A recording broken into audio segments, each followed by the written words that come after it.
Hola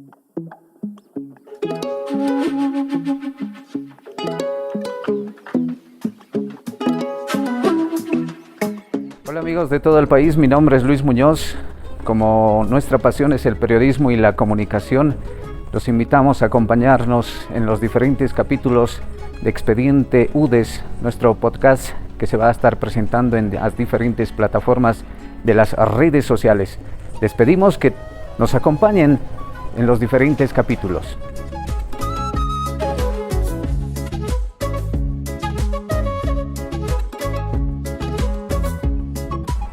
Estamos en 6 de junio, hace por lo menos años atrás el presidente Bautista Saavedra, un 24 de mayo precisamente en 1924, declaraba mediante decreto supremo que el 6 de junio sea declarado en homenaje a los maestros, también en homenaje a Modesto Miste, este profesor potosino que prácticamente nació en un 6 de junio de 1840, el padre de la educación prácticamente, como se conoce en el rubro de todos los educadores de nuestro país.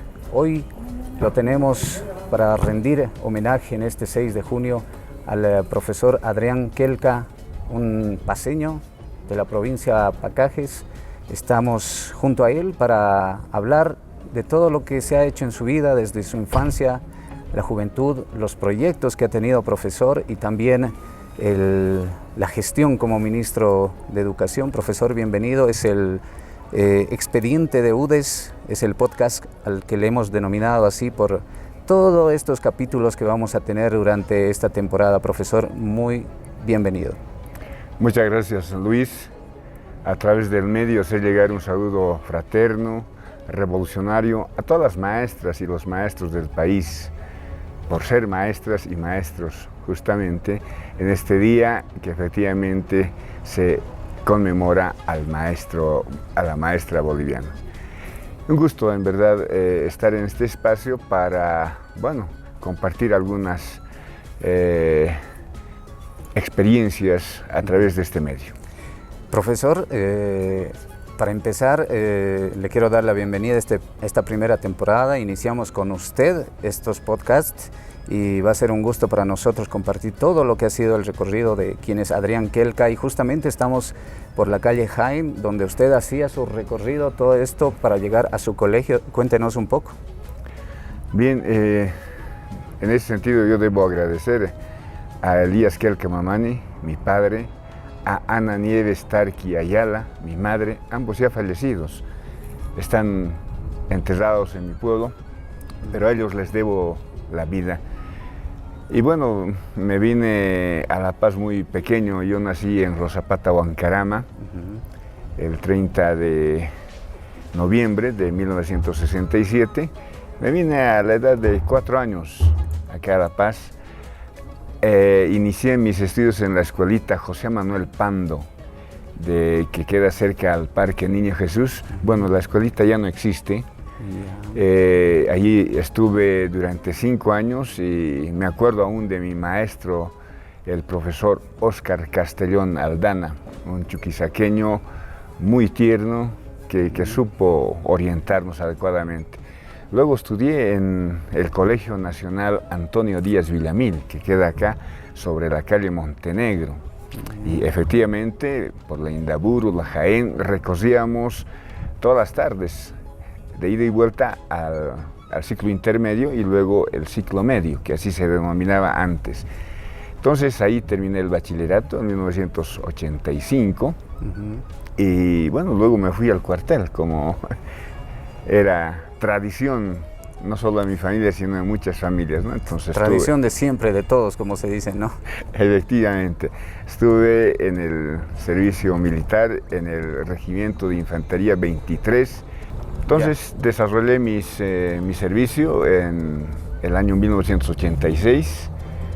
Me licencié como cabo del ejército, fue una experiencia, un reto, y logré también ese objetivo. Luego estuve un par de meses en los prefacultativos de la universidad, de la UMSA, pero luego me incorporé a la Escuela Normal Integral Simón Bolívar hicimos un curso vestibular el año 1987 y a partir de 1988 ya iniciamos nuestros estudios en la carrera de Estudios Sociales de la Escuela Normal Integrada Simón Bolívar, que esa era la denominación. Egresé el año 1991 y a partir del año 1992 estoy ejerciendo las funciones como maestro de mi especialidad. He recorrido varias unidades educativas en Santo Domingo de Machaca, en el Colegio José Vallivian de Viacha, uno de los más grandes, en el Colegio Nacional Artur Poznański de la milenaria localidad arqueológica de Tiwanaku. Luego también presté mi servicio como maestro en el Colegio Gualberto Villarreal del Isaac Tamayo. Luego retorné al Colegio Artur Poznański como director de unidad educativa. De ahí, bueno, estuvimos una breve temporada en el Ministerio de Educación, en el área de recursos humanos. Luego retorné a la docencia, estuve en el CEA Guatemala, que queda por la terminal de buses de La Paz. Luego me fui como docente a la Escuela Simón Bolívar, que en ese momento, bueno, las entidades formadoras de maestros se denominaban Institutos Normales Superiores. El 2009 se emitió un decreto supremo que cambia la razón social a Escuelas Superiores de Formación de Maestras y Maestros, ¿no? Entonces, estuve como docente, luego desarrollé actividad sindical. Estuve en la Confederación de Trabajadores de Educación Urbana de Bolivia, primero como secretario de Organización y Vinculación Sindical del 2010 al 2013 y del 2013 hasta marzo del 2016 estuve como secretario ejecutivo nacional. También fui electo en la Central Obrera Boliviana el 2016 en la cartera de la asesoría cultural. Estuvimos ahí hasta febrero del 2018, cuando después de un conflicto serio que tuvimos con el compañero Mitma, logramos desarrollar el Congreso de la Central Obrera Boliviana, el 17º Congreso en Santa Cruz de la Sierra. Ahí dejé el cargo y bueno, luego me aboqué a la tarea administrativa. Estuve como director general de la Escuela Superior de Formación de Maestras y Maestros Simón Bolívar, de la que egresé, un objetivo también que me propuse y lo logré, hasta que el 9 de noviembre de 2020 fui convocado por el compañero presidente Luis Alberto Arce Catacora para que lo acompañe en la cartera del Ministerio de Educación, ¿no? Entonces, ese es un recorrido breve. Todo el currículum dicho por el profe Adrián Kelka. Profe, me decía que estaba su colegio aquí arriba, estamos en la calle Jaén. ¿Cuánto ha cambiado la calle Jaén? Mira, muy poco. Le han puesto pintura a las construcciones, algunas reparaciones. Este era el asilo, ¿no? Y cada tarde salen, ¿no?, las personas adultas mayores. Efectivamente, ¿no?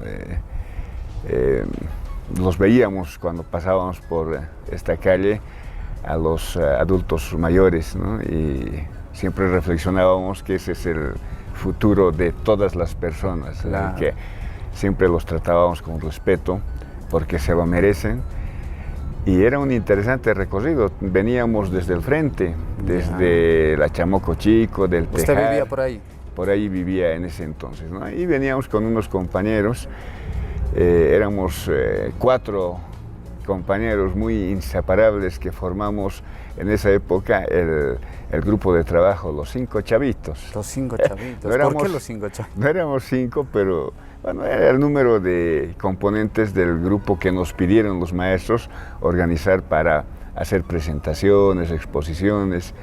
Y ese grupo era muy ameno porque nos deteníamos en la plaza Vicenta Joriste Eguino para leer las revistas. Lo que exponían ahí los que venden los canilites. No, ¿Sí, no? eran personas que fletaban las revistas en esa época. Es una actividad que se ha perdido en las principales ¿Qué plazas. año más o menos era eso? Estamos hablando de 1979, 1980, 1981. Es una actividad que ha desaparecido, ¿no? Pero era una actividad que al margen de divertirnos fomentaba el hábito de la lectura. Esos son los años de la dictadura, ¿no? Correcto. Sí, estuvimos también presentes en la dictadura. Vimos como agentes militares vestidos de civil en las calles, estaban desarrollando actividades propias de ese tipo de golpes de Estado, ¿no? Y ustedes como estudiantes, ¿qué decían? ¿No se asustaban, profe? Bueno, yo me asustaba esa vez, ¿no? Pero estaba en el ciclo intermedio, 12, 13 años, ¿no? Entonces ya cuando pasamos a la secundaria, el ciclo medio, ya empezamos a movilizarnos por la autonomía universitaria. Los estudiantes de secundaria salíamos, todos los colegios, Antonio Díaz Villamil, el Ayacucho, el Bolívar, el Villarreal, los liceos también, nos movilizamos y habían duros enfrentamientos con la policía, y estamos hablando de 1981, 82, ¿no? Claro. Cuando se recuperó la democracia. En octubre de 1982, el presidente militar Guido Vildoso entrega el mando al presidente electo Hernán Siles Suazo, ¿no? Entonces, el 10 de octubre de 1982. Entonces, en esa época nos movilizábamos por la autonomía universitaria. Claro. Que bueno, hoy por hoy tiene varios cuestionamientos, pero deben ser ellos, los universitarios, sus autoridades, los estudiantes, los docentes, los que deben ver ahora cómo se gestiona la autonomía universitaria. Profe, ¿se acuerda dónde estarán los 5 chavitos? ¿Quiénes son? Mira, aparte de usted, obviamente. Sí, en realidad nunca logramos consolidar los 5. Solo éramos 4 amigos muy entrañables. Están vivos, menos mal. O sea, el quinto es la oveja negra que se fue. No, el quinto era un compañero muy transitorio, que lo incorporábamos para que complete y seamos los 5, ¿no? Los compañeros se llaman Tito Apaza, entiendo que vive por la Buenuca. Por la Buenos Aires, Buenuca, los paseños. Así es. Luego Óscar Avilés, que vivía por Vinotinto. Justo Colquehuanca, con el que me encontré hace algún tiempo atrás. Ya. ¿Todos vivos todavía? Sí. Y el quinto más frecuente era un compañero de apellido Aguilera. Marco Aguilera. Y estuvimos muy unidos hasta tercero intermedio. Ya en la secundaria nos asignaron cursos diferentes, se perdió, ya fueron otras las amistades que hicimos. Pasa el colegio, profe, llega el ciclo medio, el egreso del colegio, se va al cuartel. ¿Cómo ha pasado el cuartel usted? ¿Dónde se fue? Mira, el cuartel para mí ha sido una experiencia realmente formidable. Era tradición familiar. Mi abuelo, Cecilio Quelca Flores, estuvo en la campaña, en la guerra del Chaco. Es un excombatiente junto a mi abuelo materno, Angelino Tarqui, y también mi tío abuelo José Quelca fueron a la guerra, ¿no? Y se quedó mi padre, que era un niño, que luego se quedó huérfano porque mi abuela paterna también falleció. Claro. Entonces, mi padre luego fue al cuartel, mis hermanos fueron al cuartel, así que yo estaba obligado también a ir al cuartel. Para mí fue un reto importante, quise irme lejos, pero con los compañeros nos fuimos a presentar al Regimiento de Infantería 23, Max Toledo, y nos quedamos ahí, ¿no? Y cumplimos un objetivo también, ¿no? Obtener el grado superior de la tropa, claro, que era el anhelo de todo soldado también, ¿no? Entonces sí, conocimos muy buenos instructores. Me acuerdo de mi comandante de compañía, el general ahora en retiro, Juan Alcides Rivera Cubich, muy buena persona, un cruceño, pero muy paseño. Claro. Y una persona ¿Supo de él? muy buena. Sí, sí, nos encontramos hace algún tiempo atrás, unos 3 años atrás nos recién encontramos. nomás. Sí, sí. Ya con el tema de la pandemia y la experiencia del ministerio del año pasado ya perdimos un poco el vínculo, pero muy buena persona, me acuerdo siempre de él y él también se acuerda de mí, así que hicimos una gran amistad con el comandante de mi compañía. Pasamos unos pasos más allá, pasan los años, la Escuela Superior Simón Bolívar, ¿qué anécdotas le trae, profe? Mira, en esa época el tiempo de estudios era de 4 años.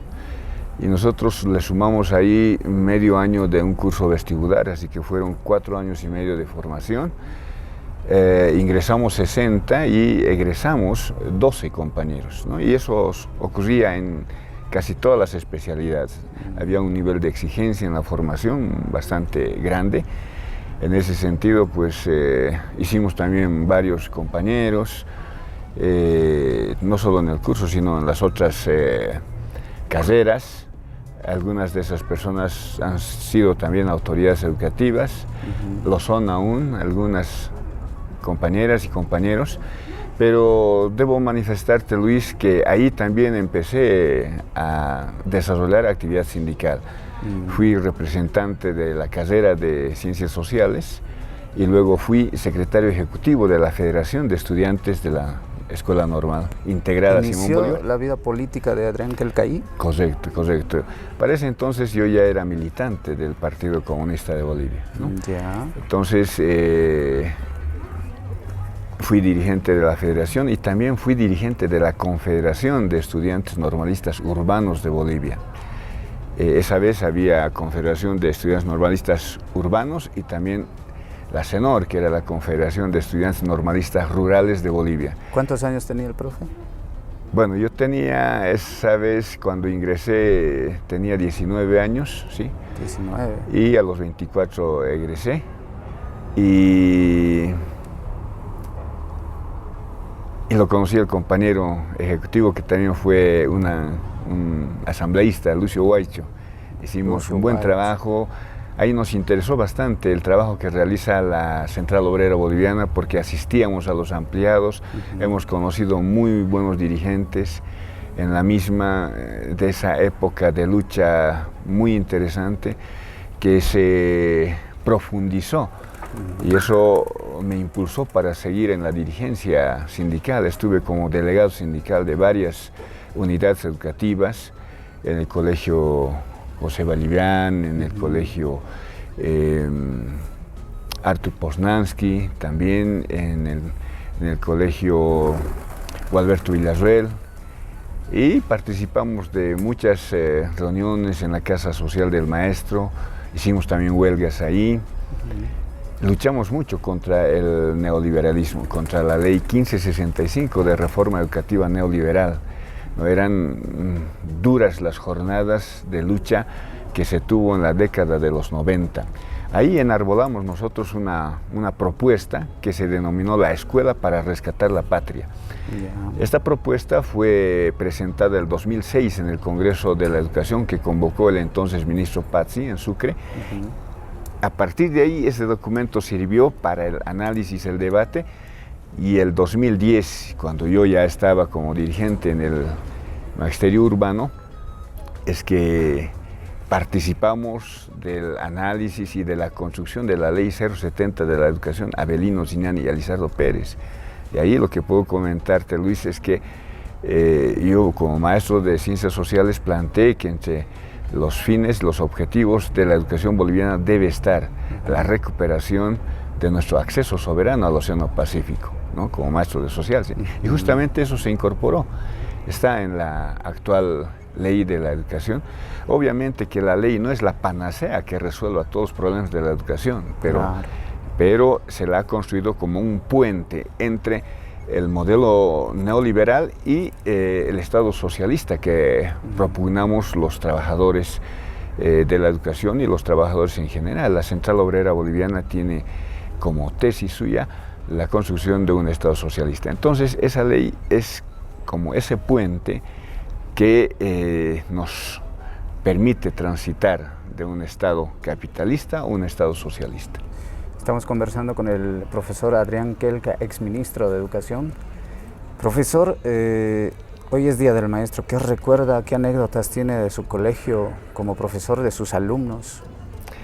Mira, Luis, he vuelto al aula, menos mal. Actualmente trabajo en la unidad educativa Huayna Potosí, que depende de la Dirección Distrital del Alto 1, y aprovecho a enviar un saludo a mis colegas, a la directora, colega Sara, a todos los maestros, las maestras que me recibieron con los brazos abiertos, y encontrarme con los niños, adolescentes y jóvenes realmente es una maravilla, ¿no? Tengo la oportunidad de intercambiar algunas impresiones con ellos, y veo que lo que hicimos en el Ministerio de Educación en ese año que nos tocó desempeñar el cargo, que hicimos buenos trabajos, ¿no? Entonces, las anécdotas, pues es muy lindo recibir el aprecio de los estudiantes que te digan, profe, ¿no? Preguntan algunas dudas que tienen, algunas inquietudes. Entonces, es nuevamente una muy buena experiencia la de encontrarme con los estudiantes, ¿no?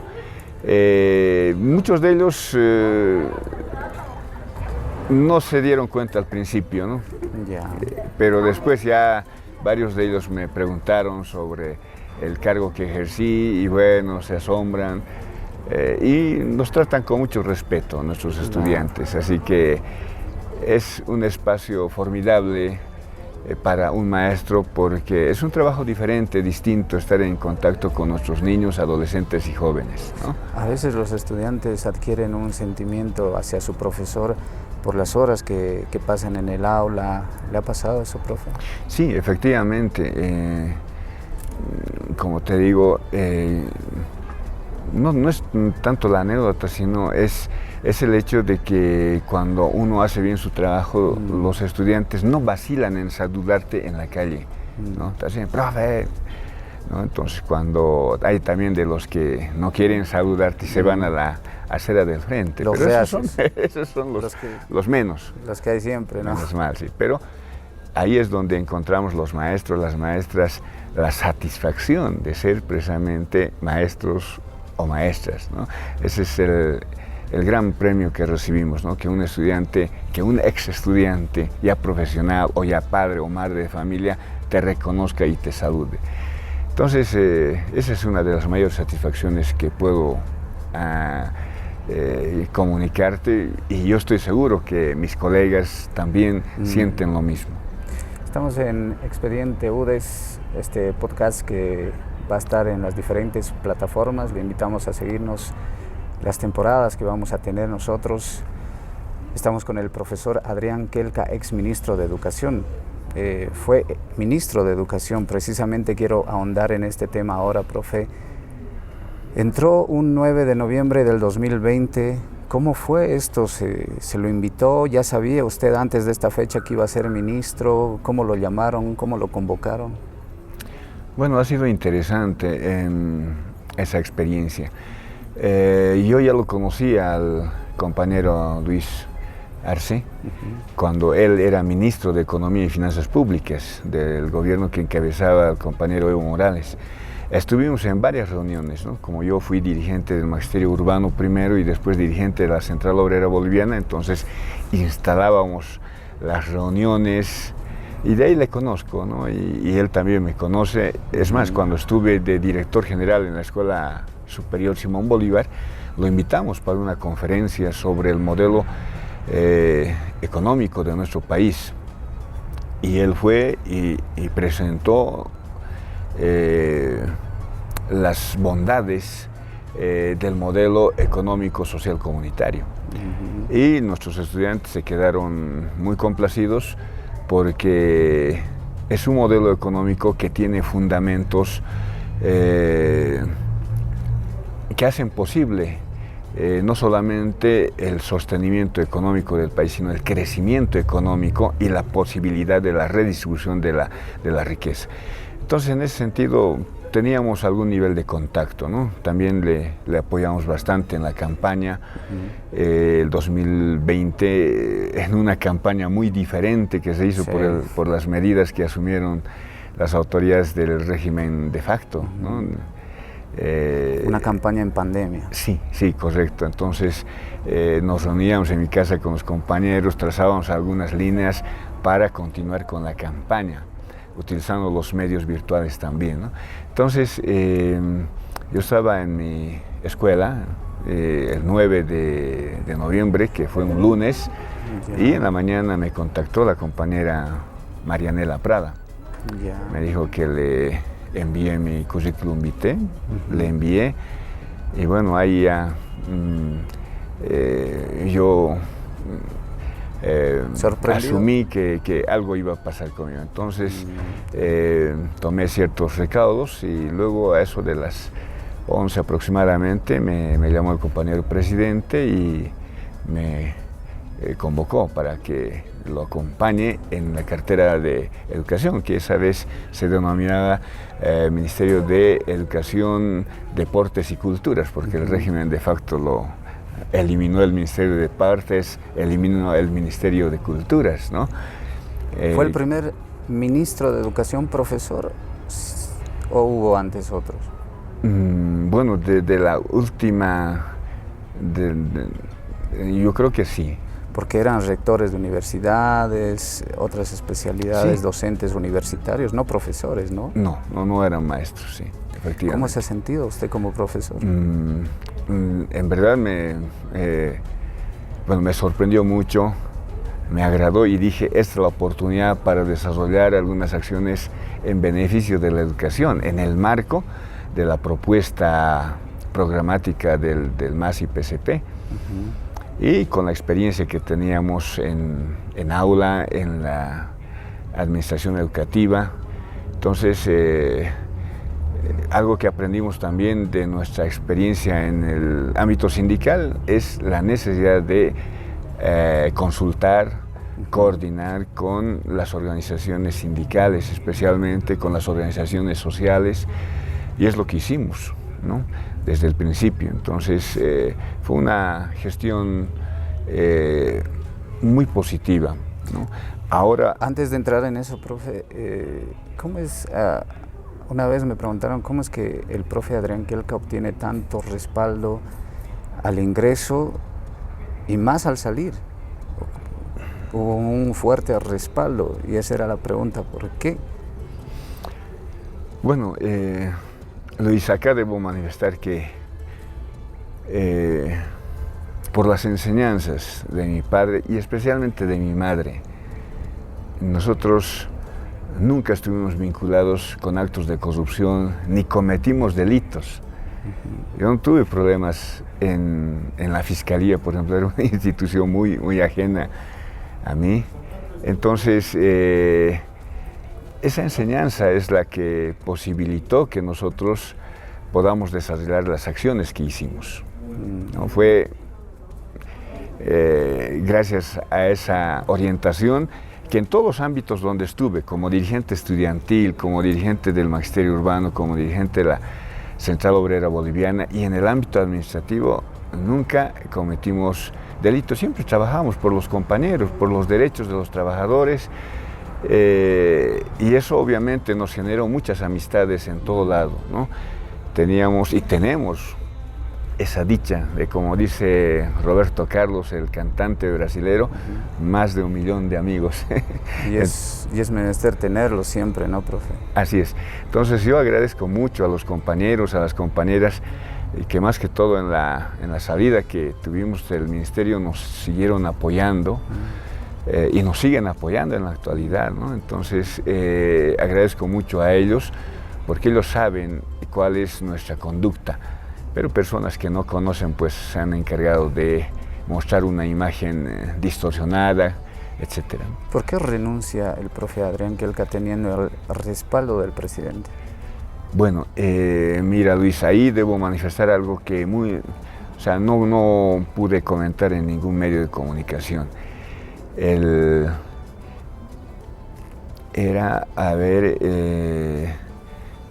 principios del mes de noviembre, cuando fuimos a entregar, más bien se dio el inicio del pago del bono Juancito Pinto, ¿no? Sí, sí. En Cochabamba.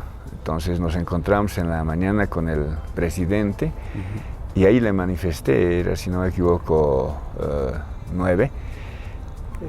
2 días antes más o menos de la renuncia, ¿verdad? Correcto. Entonces yo le pedí autorización para que me permite ir a Yayagua, donde había la entrega de una unidad educativa. Me dijo, adelante, ve.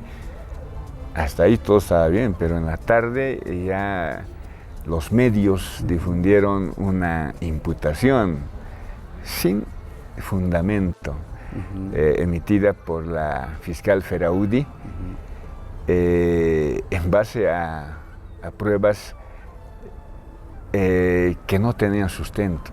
Luego la denunció usted, ¿no? Correcto. Entonces, la Fiscalía actuó de una manera totalmente arbitraria, porque no se cumplieron las etapas procesales, ¿no? Ese fue el motivo, sensiblemente, y bueno, el ataque era duro, ¿no? De Página 7, sensiblemente, de algunos compañeros que no le hacen bien al ejercicio del periodismo, ¿no? O sea, totalmente parcializado, sin objetividad, el compañero, y bueno, se sumaron otros medios, elementos de la derecha, de Comunidad Ciudadana, de Creemos, y alguna gente también del instrumento, ¿no? Que, bueno, presionaban, y esos medios que hasta ahora todavía distorsionan la información, se encargaron, ¿no? de generar un ambiente muy malsano. Entonces ya pretendieron incluso generar una tendencia de encubrimiento al presidente, lo que no podemos nosotros tampoco generarle, ¿no? Entonces tomamos esa decisión para defendernos en el llano, estamos en eso ahora. 7 meses después estamos todavía acá, profe. Así es, así es. Y yo tengo la posibilidad de ver de frente a todos y mirarles a los ojos, Luis, porque no hemos cometido ningún delito, ¿no? Y eso lo vamos a demostrar indudablemente. Pero bueno, esa fue la razón fundamental para mostrar nuestra verdad desde afuera. Y bueno, estamos en eso. Ese lado de las sombras dentro de lo que pasó en su gestión como ministro de Educación. Han ido por la recuperación del derecho a la educación, más no recuerdo es el eslogan que se manejó. Unos meses antes estaba clausurando, anunciado por Yerko Núñez, el año escolar. ¿Cómo se ha sentido usted al retornar a los alumnos a las aulas? Bueno, Luis, ahí tuvimos 2 momentos, ¿no? El primer momento era corregir lo que hizo el régimen de facto en educación. Entonces tuvimos que generar estrategias para cerrar la gestión escolar 2020, que le hizo mucho daño a la educación, a toda una generación, porque es el único país donde clausuraron la gestión escolar ante la incapacidad de generar estrategias que permitan la continuidad educativa. Entonces, ese fue un momento en el cual coordinamos con las autoridades departamentales de ese entonces, logramos aquello, y luego ya nos abocamos a planificar lo que se denominó en la gestión 2021 año por la recuperación del derecho a la educación. Y ese fue un criterio general de todo el gabinete del presidente Luis Arce, de él mismo, porque el 2020 el régimen de facto, la señora Áñez, el señor Cárdenas, le quitaron ese derecho a nuestros estudiantes, ¿no? Y es más, el daño es más severo cuando generan la promoción automática, desmotivando a los estudiantes en el esfuerzo que se debe hacer para pasar de curso, Claro. ¿no? Entonces, es una situación muy complicada, ¿no? Entonces, el otro momento importante fue la planificación. Para eso se convocó al sexto encuentro pedagógico del sistema educativo plurinacional. Sexto porque ya habían desarrolladose 5 encuentros anteriores en la época del ministro Roberto Aguilar. Participamos de varios de esos encuentros que se han convertido en escenarios donde participa toda la sociedad, el órgano ejecutivo, el legislativo, las instituciones vinculadas con educación, las organizaciones sindicales, las organizaciones sociales, pero le dimos prioridad a la participación de los estudiantes, de los maestros y de los padres de familia, que son los actores directamente involucrados en la educación. Fíjate, Luis, el año 2020, el entonces ministro Cárdenas les cerró la puerta a los estudiantes, les clausuró la gestión escolar. Yo les decía a los dirigentes estudiantiles de esa época, que también nos respaldaron y apoyaron la estrategia, es inaudito que un Ministerio de Educación le cierre la puerta a los estudiantes, y es la razón de ser del Ministerio de Educación. Entiendo incluso que hay un proceso por eso, ¿no? Sí, efectivamente lo iniciamos nosotros porque el hecho de coartar un derecho fundamental como la educación pues es un delito, ¿no?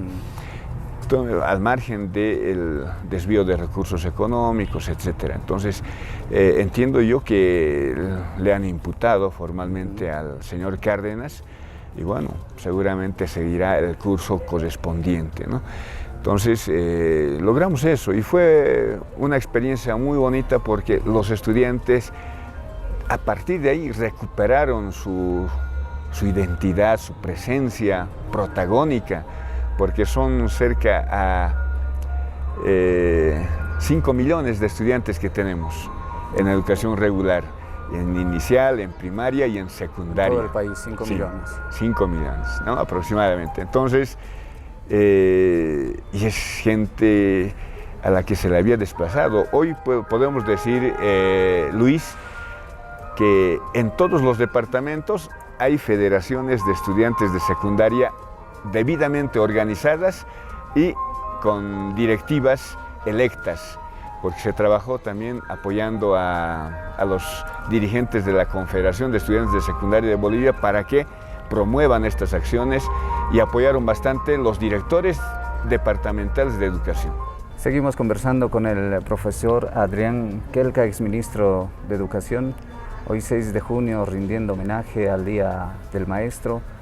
Profesor, un referente muy grande, ¿y qué significa para usted Educa Bolivia? Bueno, gracias al empeño de un equipo de trabajo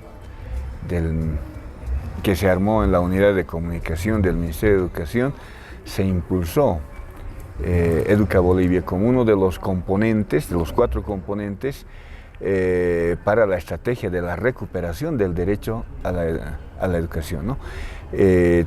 Y permíteme mencionar, ¿no? Primero establecimos la plataforma Educa Bolivia para las clases a distancia. Luego se elaboraron, imprimieron y distribuyeron los textos de aprendizaje. Luego se desarrollaron las radioclases y las teleclases. Todos componentes totalmente gratuitos para nuestros estudiantes, ¿no? Entonces, la plataforma Educa Bolivia ha sido una experiencia muy, muy buena. Porque se ha sistematizado el trabajo, se ha facilitado el trabajo de los maestros, de las maestras, también se han desarrollado cursos de actualización en esos temas para los maestros a través de UNEFCO, a través de la Universidad Pedagógica, de las escuelas superiores, etc. Entonces, hemos firmado alianza con otras instituciones que manejan también las redes sociales, que nos han permitido llegar a la mayor parte de la población. O sea, con todos estos componentes hemos logrado y hemos garantizado la recuperación del derecho a la educación. Hoy, ¿qué puede decir Adrián Quelca de la educación en nuestro país? Se ha dado continuidad a algunos aspectos que nosotros hemos desarrollado, ¿no? Entiendo que la denominación ha cambiado, pero todavía existen las teleclases, no sé si las habrán incorporado con otros componentes, pero al parecer siguen la misma línea, ¿no? Nosotros estamos ya con clases presenciales, así que nos abocamos más al trabajo con nuestros estudiantes en base al currículo base, al programa oficial. Y ahí también hemos advertido que el año pasado los estudiantes de la unidad educativa donde yo estoy trabajando ahora le han dado uso a los textos de aprendizaje, ¿no? Que en realidad tienen un potencial enorme porque ha servido para unificar el trabajo del maestro, de la maestra, en el marco del modelo educativo sociocomunitario productivo, y también para la evaluación ha servido bastante, ¿no?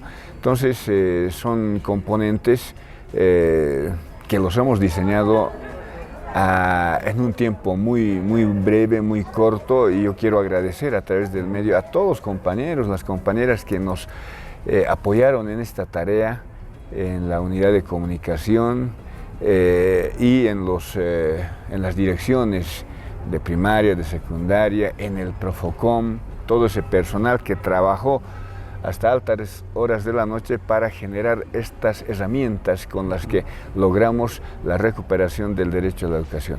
Fíjate, Luis, hasta el momento en que yo estuve ejerciendo el cargo, teníamos cerca a 84% de unidades educativas que estaban pasando clases presenciales. Claro, esto no iba a ser posible si no nos hubiese apoyado el Ministerio de Salud y Deportes, el ministro Jason Ausa, a quien aprovecho en enviar un saludo también, y a todos los ministros que nos dieron el apoyo correspondiente. El Ministerio de Salud y Deportes porque acompañó con la campaña de la vacunación gratuita, ¿no? Para ese entonces ya hasta nuestros estudiantes recibieron las dosis de la vacuna, ¿no? Los maestros también. Entonces, con todas esas acciones garantizamos la recuperación del derecho a la educación, que es sin duda un logro de la gestión del compañero presidente Luis Arce, porque ha sido el país donde con pocos recursos se han generado estas herramientas que han servido para recuperar el derecho a la educación, darle la continuidad y trabajar en adelante el tema de la calidad educativa, por supuesto. 1 año y 2 días en la cartera de educación, ¿se siente satisfecho, profe? Sí, me siento muy satisfecho porque con los recursos que tuvimos a disposición, pero con el respaldo del personal que incorporamos al Ministerio de Educación, lo hicimos porque confiábamos en su experiencia. Entonces todo ese equipo de compañeros se pusieron también a tono con la exigencia, con el reto que tenía el Ministerio de Educación, y creo que hemos cumplido. Por supuesto que 1 año no es suficiente para generar cambios trascendentales, pero sí sentamos las bases para la recuperación del derecho a la educación, y esa satisfacción nadie nos lo va a quitar. Profe, mándele un saludo a todos los profesores de todo el país. Entiendo que incluso en las SFEMS le siguen invitando y le siguen respaldando, siga recibiendo respaldos fuertes en esos lugares. Ahí están las cámaras, profe. Muchas gracias, Luis, por permitirme ser parte de este programa. Espero que la audiencia pueda disfrutar de este y los posteriores programas, y aprovecho a hacer llegar un saludo fraterno, revolucionario a todos los maestros, las maestras del país, a los colegas de mi unidad educativa, de la unidad educativa Huayna Potosí, de la zona Huayna Potosí también, que está a los pies del Huayna Potosí y del Chacaltaya, y a mis estudiantes por hacer posible que sigamos en la tarea de ser maestros y ser maestras, ¿no? Entonces un saludo cordial a todos ellos y decirles, pues siéntanse felices no solo hoy 6 de junio, sino todos los días, porque también vamos pensando cómo mejorar nuestras clases en todo momento, ¿no? Entonces un saludo fraterno a todos ellos y a pedir que sigamos esforzándonos para trabajar sobre la calidad educativa. Profesor, este es el capítulo 1 en el tema educación en nuestro país, en Bolivia. Son 29 feminicidios hasta abril de este año. desde enero hasta abril. ¿Usted cree que la educación influye en el criterio de quienes cometen estos delitos? Efectivamente, ¿no? Algo pasa con algunas personas que cometen estos delitos. Obviamente no vamos a negar la situación económica, pero ya para los feminicidios, infanticidios, algo más sucede, ¿no? Son emociones de las personas que están tal vez descontroladas por una u otra situación. Son situaciones que pueden prevenirse desde el ámbito educativo, ¿no? La comisión de delitos, etcétera, se pueden prever. Entonces, le hemos dado también esa tónica el año 2021, año por la recuperación del derecho a la educación. Hemos visibilizado, y el presidente Luis Arce sabe que desde educación se pueden desarrollar acciones de prevención, ¿no? Ahí lo dejo, profe. Perfecto. Va a haber un segundo capítulo con usted. Le quiero comprometer públicamente a que ese va a ser el segundo tema, el segundo episodio del podcast Expediente UDES, los temas de feminicidio, cómo se pueden impulsar los cambios desde la educación. Profesor, le quiero agradecer por habernos acompañado en este episodio, en este podcast, y pues muchas gracias, profesor. Luis, el agradecido soy yo y obviamente muy comprometido para participar de tu programa, porque tú y varios compañeros que están haciendo posible este programa también fueron parte de ese equipo que nos apoyó para generar las herramientas en la recuperación del derecho a la educación. Entonces, comprometido y bueno, agradecido también con todas las instituciones que nos apoyaron. Me olvidaba de la Junta Nacional de Padres y Madres de Familia, la señora Florencia Iraola, la presidenta, el compañero Rudy, varios dirigentes nos apoyaron, así como los dirigentes de las confederaciones, tanto del magisterio urbano, magisterio rural y especialmente los estudiantes de secundaria, ¿no? Ahora se tiene una organización estudiantil formalmente organizada, reconocida, y son los actores principales del proceso educativo. Entonces, participar de programas que tengan esa temática central de educación va a ser todo un placer, Luis, y yo agradezco y pondero el programa porque pocos medios le dan espacio en su programación cotidiana a la educación, ¿no? Exacto. Y el año pasado fueron varios medios los que se sumaron a las radioclases, a las teleclases, y eso nos parece fundamental, pero hay que seguir profundizando. Si no cambiamos eso, pues vamos a mantener algunos problemas latentes. 6 de junio del 2022, mandamos un saludo a todos los modestos omistes de todo el país en este día tan valorable para todos nuestros profesores, y pues que hayan muchos modestos omistes en Bolivia siempre, de aquellos que dan su vida por la educación en el país entero. Muchísimas gracias, soy Luis Muñoz, esto fue el Expediente UDES en este primer podcast.